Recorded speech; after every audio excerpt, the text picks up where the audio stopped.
Guys and welcome to Bioquest. आज हम जो टॉपिक करने जा रहे हैं वो होगा homologous recombination in case of eukaryotes. देखिए, इससे पिछली वीडियो में हमने डिस्कस किया था कि जो होमोलोगस रिकॉम्बिनेशन है वो प्रोकैरियोट्स बेसिकली ई कोलाई का हमने एग्जांपल लिया था, उसके अंदर कैसे होता है। अब देखिए, यहाँ पे समझने वाली कुछ बात है। अगर हम लें एग्जांपल प्रोकैरियोट्स का, सो प्रोकैरियोट्स के अंदर भी आपको होमोलोगस रिकॉम्बिनेशन जो है वो देखने को मिलेगा, बट वहां पे उसका जो रोल है वो काफी सिंपल है। उसका रोल है आपका रिपेयर करना डबल स्ट्रैंडेड ब्रेक्स को। मतलब आपके किसी भी कारणवश अगर आपके सेल में डबल स्ट्रैंडेड ब्रेक्स आ जाते हैं, उसको रिपेयर करने का काम आपका करता है homologous recombination. But on the other hand अगर बात की जाए यूकैरियोट्स की, तो यूकैरियोट्स के अंदर होमोलोगस रिकॉम्बिनेशन के दो, मैं कहूंगा कि आपके मेन फंक्शन हैं। पहला तो ऑब्वियसली सेम रहने वाला है हमारा, रिपेयर करना डबल स्ट्रैंडेड ब्रेक्स को, जैसे कि आपके यूकैरियोट्स के अंदर था। ठीक है, इसी के साथ साथ सिर्फ डबल स्टैंडर्ड ब्रेक्स को रिपेयर करने का नहीं, और भी फंक्शन होता है हमारे यहाँ पे। जैसे कि मान लीजिए कि कोई रेप्लिकेशन फोक कलेप्स कर गई है। आपको रेप्लिकेशन फोक आई होप कि याद होगा, अगर आपको याद नहीं है तो आप पिछली वीडियोस में जाके डीएनए रेप्लिकेशन को देख सकते हैं। उसमें रेप्लिकेशन फोक के बारे में हमने डिस्कस किया था। किसी भी कारणवश अगर आपकी रेप्लिकेशन फोक कलेप्स कर जाती है तो उसको रिपेयर करना। ठीक है, इसी के साथ साथ लगा लीजिए आपका किसी एक्स्ट्रा जेनेटिक मटेरियल है, जो जिसको हम यहाँ पे लिख देते हैं एक्स्ट्रा जेनेटिक मटेरियल, मतलब कि जैसे कि प्लाज्मिड वगैरह हैं, उनके साथ कंबाइन करने के लिए भी हम जो है होमोलोगस रिकॉम्बिनेशन का यूज करते हैं। सो ये सारे functions, for example the collapsed replication fork, इन ये दो फंक्शन आपके होमोलोगस रिकॉम्बिनेशन के यूकैरियोट्स के अंदर भी रहते हैं। बट इसी के साथ साथ एक और इम्पोर्टेंट फंक्शन जो यहाँ पे आपकी होमोलोगस रिकॉम्बिनेशन करती है यूकैरियोट्स के केस में, वो होता है क्रॉसिंग ओवर ड्यूरिंग मियोसिस। हमें पता है कि हम जो है डिप्लॉयड ऑर्गेनिज्म हैं, और हमारे जो गेमेटिक सेल्स हैं, हमारे पास दो तरह के सेल्स होते हैं बॉडी के अंदर। एक होते हैं सोमेटिक सेल्स जो कि नॉर्मल बॉडी फंक्शनिंग को संभालते हैं, उसी के साथ साथ हमारे पास होते हैं गेमेटिक सेल्स।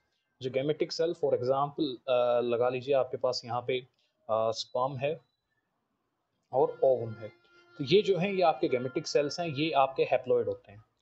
तो इनको हैप्लॉइड बनाने के लिए हमें एक अलग तरह की, you can say, cell division की जरूरत होती है, जिसको हम बोलते हैं मियोसिस। मियोसिस आपकी दो फेज के अंदर होती है, मियोसिस 1 और मियोसिस 2। आपके पास है मियोसिस 1 और आपके पास है मियोसिस 2। तो मियोसिस 1 के अंदर जब इसका प्रोफेज आता है, प्रोफेज 1 में आपके पास होती है क्रॉसिंग ओवर।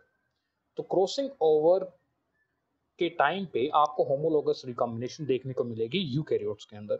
सो यहाँ पे आज जो हमारा टॉपिक रहने वाला है, that is going to be homologous recombination in eukaryotes. तो हम देखेंगे कि कैसे होमोलोगस रिकॉम्बिनेशन वर्क करती है आपके क्रॉसिंग ओवर में।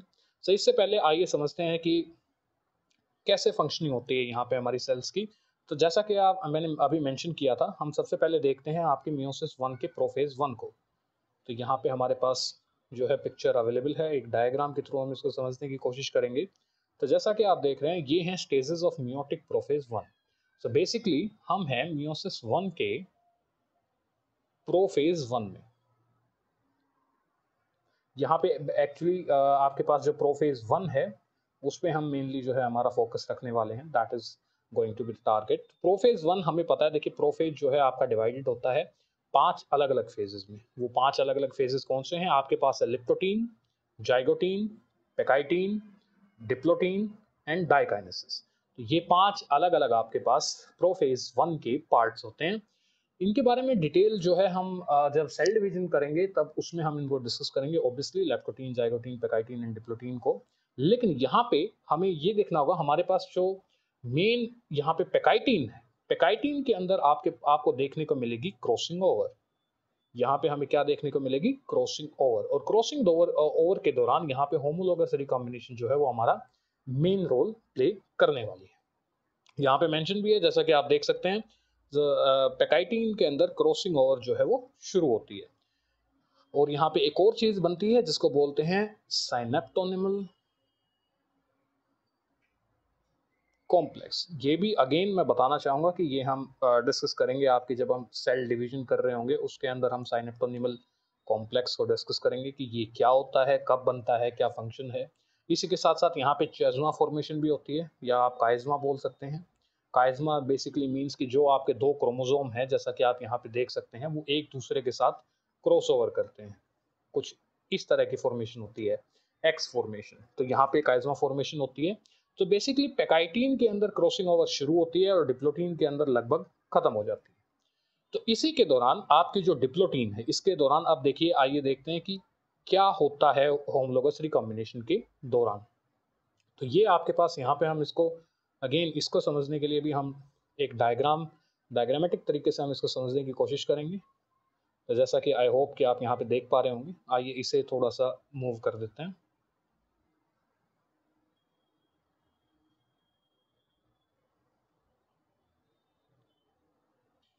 और ये यहाँ पे हमारे पास उपलब्ध है एक और डायग्राम। सो इमेजिन कीजिए ये आपके पास दो होमोलोगस क्रोमोसोम हैं। ये सब हो रहा है मियोसिस में। तो मियोसिस के दो सेगमेंट मैंने आपको अभी बताया कि ये जो इतना का यहाँ तक की जो यू कैन से प्रोसेस है, सॉरी थोड़ा सा और लंबा करना पड़ेगा हमें से। जो आपकी यहाँ तक की प्रोसेस है ये आपकी होती है मियोसिस वन में। सो मियोसिस वन में आप देख सकते हैं बेसिकली क्या हो रहा है कि आपके जो दो होमोलोगस क्रोमोसोम हैं, मान लीजिए ये आपका क्रोमोसोम नंबर 1 है, CH1 मैंने लिख दिया है। एक आपका जो है पैटर्नल है, एक मैटरनल है, मतलब एक फादर से आया है, एक मदर से आया है। दोनों के ऊपर जैसा कि आप देख सकते हैं, दोनों के ऊपर जीन्स सेम है लेकिन एलील्स अलग अलग है। यहाँ पे आपके पास दोनों जो हैं डोमिनेंट टाइप के एलील्स हैं। अब क्रॉसिंग ओवर या फिर होमोलोगस रिकॉम्बिनेशन में होता क्या है, ये आपका बेसिकली कहाँ पे हो रहा है, ये आपका हो रहा है प्रोफेज 1 के अंदर। ये चीज़ आपको देखने को मिलेगी। सो प्रोफेज 1 के अंदर होता क्या है कि यहाँ पे जेनेटिक एक्सचेंज होगा। जेनेटिक एक्सचेंज जो कि सिंपली अगर मैं कहूँ कि क्या है, रिकॉम्बिनेशन है। तो जेनेटिक एक्सचेंज यहाँ पे प्रोफेज 1 में देखने को मिलेगा हमें। और इसका रिजल्ट क्या होगा कि देख सकते हैं आप कि यहाँ पे हमने जेनेटिक एक्सचेंज कर लिया। जो बी था, जो बी आपके पास पहले यहाँ पे था, अब वो ट्रांसफर होके इधर आ गया है।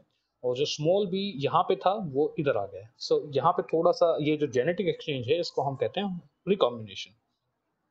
अब बात करते हैं रिकॉम्बिनेशन की। देखिए recombination in case of eukaryotic cell.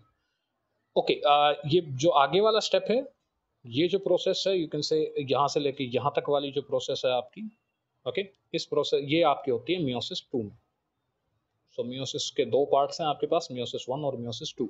Meiosis 1 में इतना सेगमेंट कवर होता है, मियोसिस 2 में बाकी का। तो देखिए यहाँ पे बेसिकली समझने वाली बात क्या है कि अ, आपका जेनेटिक एक्सचेंज हो रहा है, तो आपके पास जो रिजल्टिंग यू कैन से क्रोमोसोम्स होंगे वो कुछ इस तरीके के होंगे, जैसे कि आप यहाँ पे देख भी पा रहे होंगे। ये सिनेरियोज आपके पास देखने को मिलेंगे। ओके, सो ये था आपका genetic exchange during the meiosis 1। Meiosis 1 का भी प्रोफेज जो है 1 है। इसके बाद हम जो बात करने जा रहे हैं, देखिए मैंने आपको पहले भी बताया था कि यूकैरियोट्स में और प्रोकैरियोट्स में होमोलोगस रिकॉम्बिनेशन में काफ़ी डिफरेंस होता है। क्या डिफरेंस होता है? जो मेन है आपका वो है डबल स्ट्रैंडेड ब्रेक्स को लेके। आई होप आपको याद होगा कि डबल स्ट्रैंडेड ब्रेक्स जो है वो क्या होते हैं और कैसे काम करते हैं। डबल स्ट्रैंडेड ब्रेक्स मतलब कि डीएनए की जो दोनों की दोनों स्ट्रैंड्स हैं वो टूट चुकी हैं। आइए इसको समझते हैं कुछ इस तरीके से। मान लीजिए कि ये आपके पास ये डीएनए की एक स्ट्रैंड है और ये डीएनए की दूसरी स्ट्रैंड है। इनके बीच में ऑब्वियसली आपको बेस पेयरिंग देखने को मिलेगी, बट यहाँ पे मैं उसको दिखाई देता हूँ कुछ इस तरीके से। तो ये आपके पास डीएनए की दोनों स्ट्रैंड है। डबल स्ट्रैंडेड ब्रेक्स का मतलब काफ़ी सिंपल है। देखिए ब्रेक्स जो है दो तरह के होते हैं, या तो सिंगल स्ट्रैंडेड ब्रेक्स हो सकते हैं आपके पास या फिर डबल स्ट्रैंडेड ब्रेक्स हो सकते हैं। डबल स्ट्रैंडेड ब्रेक्स जो है वो काफ़ी खतरनाक होते हैं। आइए समझते हैं क्यों। डबल स्टैंडर्ड ब्रेक्स में जेनेटिक लॉस होता है। क्या होता है? Genetic loss. कुछ इस तरीके से मान लीजिए पहले आपके पास कुछ इस तरीके की अगर कंडीशन आती है तो इस कंडीशन को बोलते हैं सिंगल स्टैंडर्ड ब्रेक। ये क्या हुआ? Single strand break. लेकिन अगर दोनों की दोनों स्ट्रैंड्स टूट जाती हैं तो इस सिनेरियो को बोला जाता है डबल स्टैंडर्ड ब्रेक, या फिर इन शॉर्ट DSB। DSB के अंदर सबसे जो खतरनाक चीज है हमारे लिए वो है genetic loss of genetic information। या फिर आप इसको दूसरी भाषा में ये भी कह सकते हैं कि सीक्वेंस लॉस, क्योंकि आपके पास जो ये सीक्वेंस थी ये अब अवेलेबल नहीं है, ये जा चुकी है। तो इसको रिपेयर करने के लिए ऑब्वियसली हम होमोलोगस रिकॉम्बिनेशन का यूज करते हैं। मैंने एक और इंपॉर्टेंट पॉइंट बताया था आपको कि जब जब रिकॉम्बिनेशन होगी, डजेंट मैटर कि कौन से टाइप की रिकॉम्बिनेशन है, रिकॉम्बिनेशन जब भी होगी आपको डबल स्टैंडर्ड ब्रेक्स जो हैं इस प्रोसेस के लिए नेसेसरी हैं, वाइटल हैं। इसके बिना ये जो काम है हमारा ये नहीं हो सकता। So double standard breaks are essential for recombination. Prokaryotes के अंदर डबल स्टैंडर्ड ब्रेक्स जो है वो स्पॉन्टेनियसली अराइज होते हैं, मतलब कि अपने आप होते हैं। ऑन द अदर हैंड अगर मैं बात करूं यूकैरियोट्स की, यूकैरियोट्स के अंदर खासकर कि मियोसिस के दौरान जो डबल स्टैंडर्ड ब्रेक्स हैं उनको इंड्यूस कराया जाता है, मतलब कि दे आर सेल्फ इंड्यूस्ड, मतलब कि जो सेल है वो अपने आप से ये प्रोसेस जो है वो करती है। सेल्फ इंड्यूस्ड आपके पास जो है मियोसिस के अंदर डबल स्टैंडर्ड ब्रेक्स होंगे। अब सबसे पहले तो हम इसी को समझते हैं कि जो डबल स्टैंडर्ड ब्रेक्स हैं, आइए इसी को डिस्कस करते हैं। हमारे पास अब कंडीशन क्या है, हमारे पास है self induced double standard breaks या फिर डीएसपी, किसके अंदर, यूकैरियोट्स के अंदर। I hope that is quite clear कि हम यूकैरियोट्स की ऑब्वियसली आपने वीडियो के टाइटल में भी देखा होगा, राइट। सो जैसा कि मैंने बताया अगर हम रिकॉम्बिनेशन कर रहे हैं तो हमें जो है डबल स्टैंडर्ड ब्रेक्स की जरूरत है। यूकैरियोट्स के अंदर एक स्पेशल तरह का एंजाइम जो है वो प्रेजेंट होता है जिसको बोलते हैं SPO11। So this is a special enzyme जिसका फंक्शन क्या है, to cut the chromosome, to cut the chromosomes in order to get the double standard breaks. ठीक है, तो ये जो है आपका SPO11 जो है या SPO11 जो है ये अलग अलग साइट्स के ऊपर डीएनए को कट करता है। ठीक है, अब देखिए यहाँ पे जब आपके पास लगा लीजिए जो SPO11 है ये कहाँ पे कट लगेगा, ये स्पेसिफिक साइट्स होती हैं उसको, उनको बोलते हैं द SPO11 कट साइट्स। सिर्फ उन्हीं के ऊपर कट लगाया जाता है, ऐसा नहीं है कि कट कहीं भी लग जाएगा। ये एक स्पेसिफिक पोजीशन है, एक स्पेसिफिक सीक्वेंस है जहाँ पे आपके ऊपर SPO11 की जो है कट साइट्स होती हैं। कट साइट्स की एक अगेन स्पेसिफिक सीक्वेंस होती है। ये सीक्वेंस मैं चाहूंगा कि आप लोग थोड़ा सा सर्च करें और इसके बारे में जानें कि ये सीक्वेंस एक्चुअली में होती क्या है।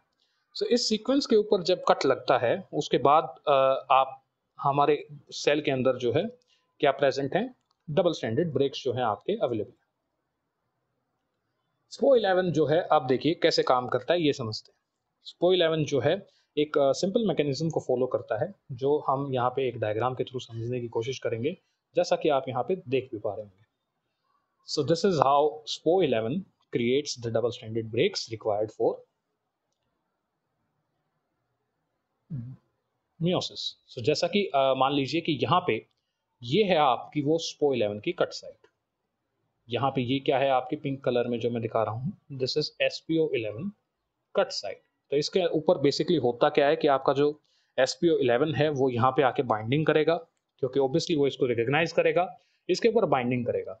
ठीक है, बाइंडिंग करने के बाद जो SPO11 है ये यूज करता है, आइए इसको मेंशन करते हैं। SPO11 का हम सबसे पहले तो हम एक डाइमर यूज करेंगे। यहाँ पे जो डाइमर है वो आपका यूज होगा। डाइमर यूज होने के बाद हम SPO11 के जो एक स्पेसिफिक टायरोसिन रेजिड्यू, कौन सा रेजिड्यू, मतलब कि टायरोसिन रेजिड्यू जो है आपका, टायरोसिन अमीनो एसिड जो कि आपके SPO11 के अंदर प्रेजेंट है, हम उसको यूज करेंगे। तो टायरोसिन रेजिड्यू जो है वो आपका अटैक करेगा। कहाँ पे अटैक करेगा, देखिए सिंपल सी बात है, जैसा कि आप यहाँ पे देख भी पा रहे होंगे, ये जो आपका टायरोसिन रेजिड्यू है ये अटैक करेगा फोस्फोडाइस्टर बैकबोन पे। फोस्फोडाइस्टर बैकबोन जो है उसके ऊपर अटैक किया जाएगा। अटैक करने के बाद सिंपली यहाँ पे कुछ इस तरीके की कंडीशन मिलेगी जैसा कि आप यहाँ पे देख पा रहे हैं। टायरोसिन रेजिड्यू का यूज करके, ये आपका टायरोसिन रेजिड्यू है, टायरोसिन रेजिड्यू का यूज करके हमने इस साइट के जो फोस्फोडाइस्टर बॉन्ड था उसको ब्रेक कर दिया है। इसकी वजह से यहाँ पे हमारे पास 3 प्राइम हाइड्रोक्सिल ग्रुप जो है वो फ्री प्रेजेंट है। तो यहाँ पे सिनेरियो हमारे पास क्या है कि हमारे पास जैसे ही कट लगाया जाएगा SPO11 द्वारा, 3 प्राइम OH साइट जो है, या we can say free 3 prime OH site जो है वो क्रिएट हो जाएगी, इस साइड भी और इस साइड भी। 3 प्राइम फ्री हाइड्रोक्सिल साइट ये जो है आपकी यहाँ पे बन जाएगी। जैसा कि आप देख रहे हैं, अगेन मैंने बताया था ना कि हम डाइमर यूज करेंगे, तो क्योंकि 2 स्ट्रैंड हैं, दोनों पे एक एक हमें चाहिएगा, तो वहां पे अटैक लगाया जाएगा। अब देखिए इसके बाद जो मैकेनिज्म है ये spo11 का, सो ये जो मैकेनिज्म हमने स्टडी किया इसको हम बोल सकते हैं मैकेनिज्म ऑफ एक्शन। ये आपके spo11 का मैकेनिज्म ऑफ एक्शन है कि कैसे काम करता है spo11।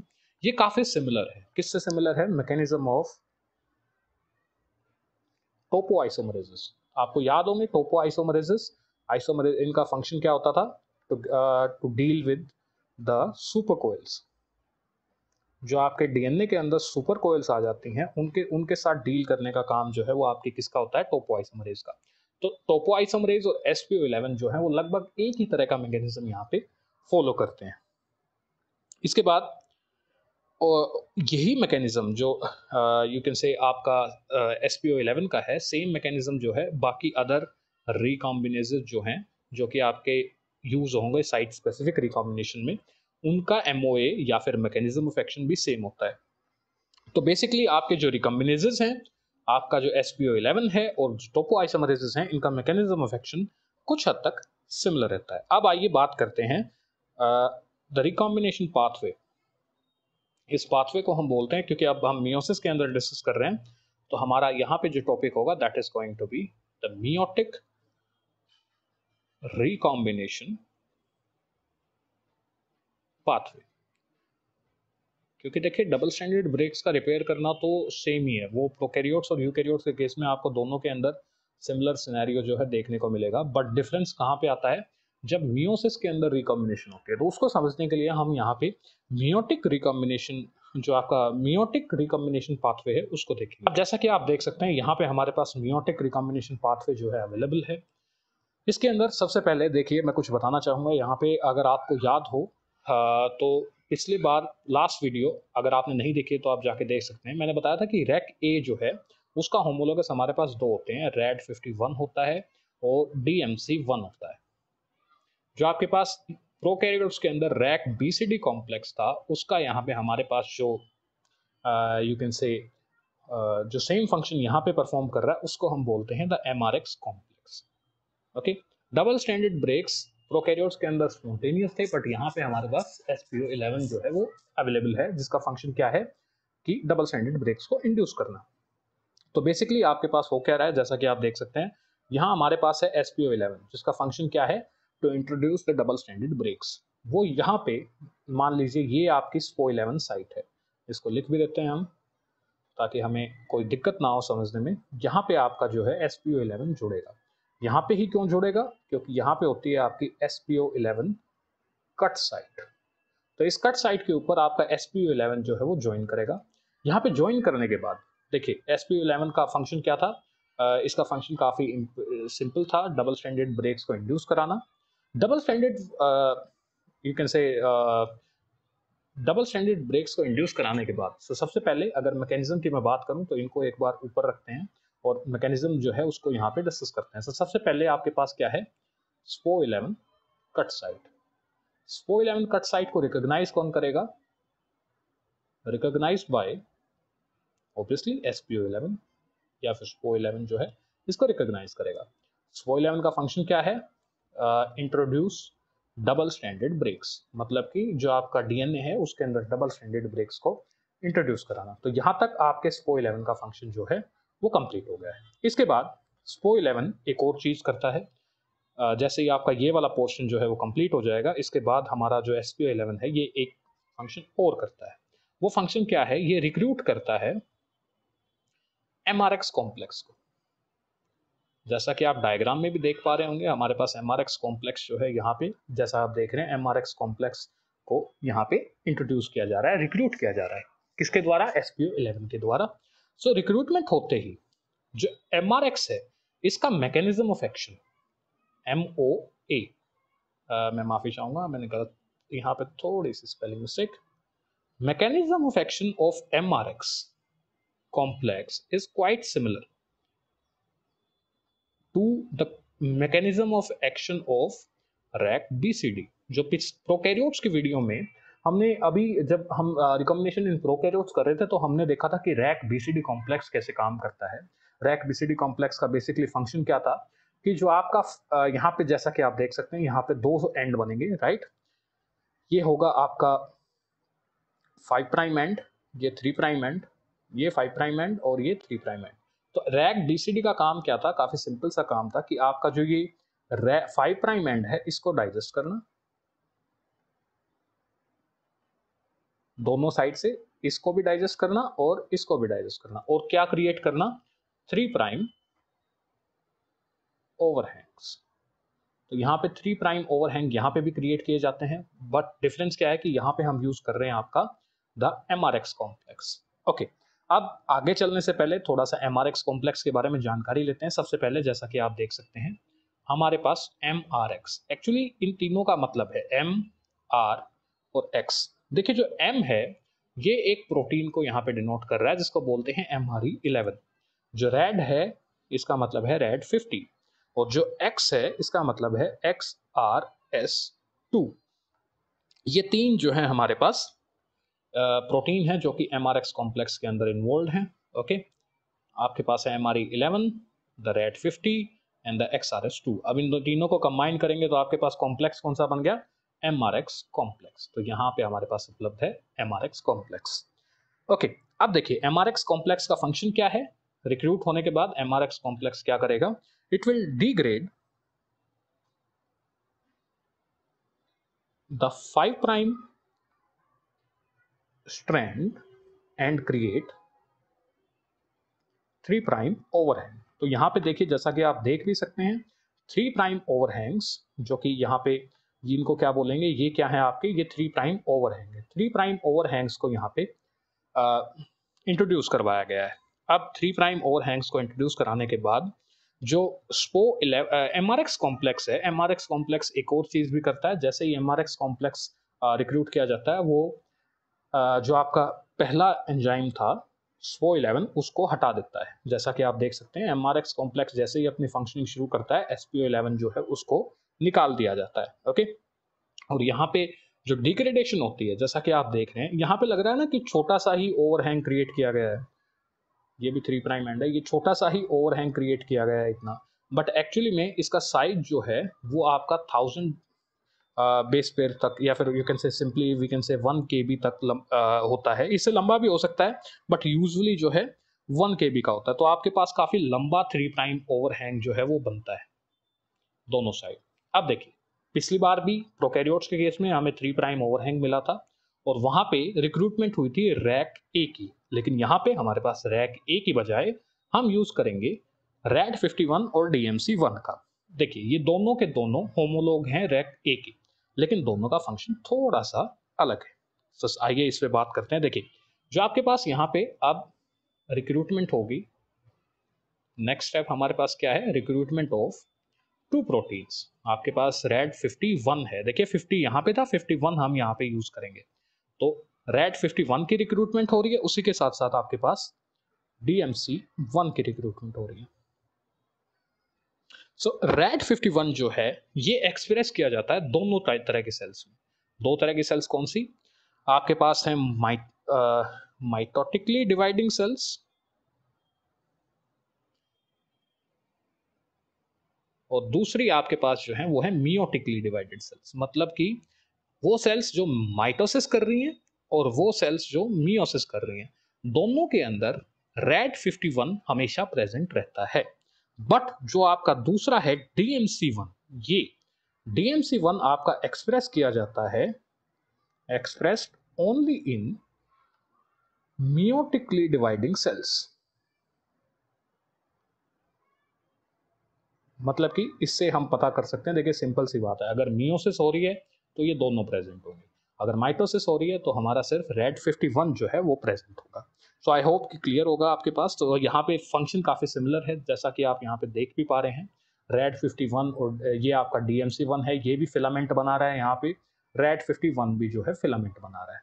इसी के साथ साथ नेक्स्ट स्टेप जो है आपका वो क्या होगा, ऑब्वियसली अगर आपको थोड़ा बहुत याद है पिछली वीडियो से, नेक्स्ट स्टेप जो है वो होगा हमारा स्ट्रैंड इन्वेजन। मतलब कि जो आपके पास ये स्ट्रैंड्स हैं, जो ये 3 प्राइम ओवरहैंग की स्ट्रैंड्स हैं, ये RAD51 और DMC1 की का यूज़ करके यहाँ पे इन्वेड करेंगी कुछ इस तरीके से, जैसा कि आप यहाँ पे देख भी सकते हैं अगले डायग्राम में।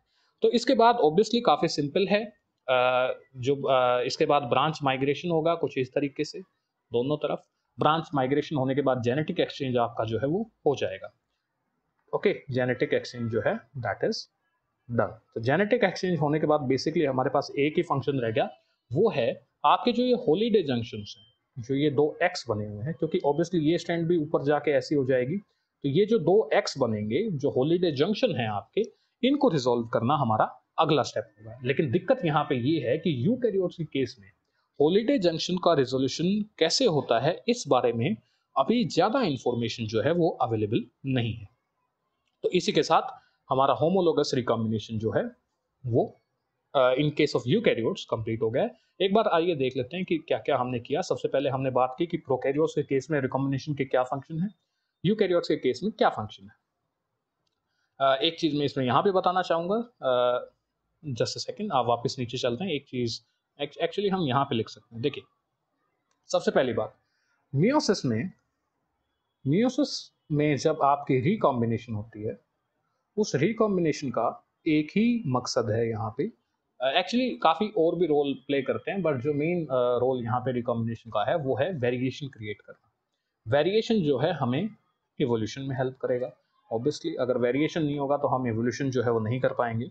सो बेसिकली आपकी जो रिकॉम्बिनेशन है, it is a great tool for evolving. Okay, क्योंकि रिकॉम्बिनेशन से आपके अंदर आते हैं वेरिएशंस, और वेरिएशन से आपके पास आते हैं इवोल्यूशन, जब बहुत सारे वेरिएशन आपके पास इकट्ठे हो जाते हैं। तो जैसा कि हमने यहाँ पे देखा, आइए थोड़ा सा ऊपर चलते हैं। हमने देखा कि क्या क्या रोल हैं आपके रिकॉम्बिनेशन के प्रोकैरियोट्स और यूकैरियोट्स में। कहाँ पे आपका जो क्रॉसिंग ओवर है या फिर रिकॉम्बिनेशन है मियोसिस के दौरान कहाँ पे देखने को मिलता है। मैंने आपको बताया कि पैकाइटीन के अंदर बेसिकली आपका जो है रिकॉम्बिनेशन वो शुरू होता है, डिप्लोटीन में खत्म हो जाता है। यहाँ पे साइनेप्टोनिमल कॉम्प्लेक्स बनता है, जो मैंने बताया कि सेल डिवीजन वाली वीडियो में हम इसको अच्छे से कवर करेंगे। उसके बाद हमने देखा कि क्या रिजल्ट होता है आपके रिकॉम्बिनेशन का। उसके बाद हमने देखा कि डबल स्टैंडर्ड ब्रेक्स जो है वो मियोसिस के अंदर सेल्फ इंड्यूस होते हैं। सेल्फ इंड्यूस जो डबल स्टैंडर्ड ब्रेक्स हैं वो SPO11 की मदद से हम क्रिएट करते हैं। SPO11 का जो मैकेनिज्म है वो रिकॉम्बिनेजेस और टोपोआइसोमरेजेस के बराबर है, मतलब एक जैसा ही है। उसके बाद हमने डिस्कस किया हमारा मियोटिक रिकॉम्बिनेशन पाथवे, जिसमें हमने अलग अलग प्रोटीन्स को डिस्कस किया और देखा कि कैसे। देखिए, जो बेसिक मैकेनिज्म है वो ऑलमोस्ट सिमिलर है to that of prokaryotes, but difference कुछ हैं। कि क्या डिफरेंसेस हैं? पहली बात तो आपके पास डबल स्टैंडर्ड ब्रेक्स को इंड्यूस कराने के लिए SPO11 है, उसके बाद MRX कॉम्प्लेक्स है। ओके, और हमें हॉलीडे जंक्शन रिजोल्यूशन के बारे में ज़्यादा जानकारी यूकैरियोट्स के केस में नहीं है। तो इसी के साथ आज का सेशन हम यहीं ओवर करते हैं। नेक्स्ट वीडियो में हम देखेंगे हमारी जो मेकिंग टाइप स्विचिंग है, जो कि एक तरह की रिकॉम्बिनेशन है, उसको हम देखेंगे। और उससे नेक्स्ट वीडियो में मैं आपको बताना चाहूँगा कि हम करेंगे हमारी ट्रांसपोजिशन को, जिसको हम जंपिंग जीन्स भी कहते हैं। तो इसी के साथ आज का सेशन यहीं पे एंड करते हैं। आई होप कि आपको ये पसंद आया होगा। Thank you. Thank you for watching. I hope you found this video helpful and informative. If you enjoyed the content, please give it a thumbs up and share it with your friends. Don't forget to subscribe for more videos. Hit the bell icon to stay updated with our latest uploads.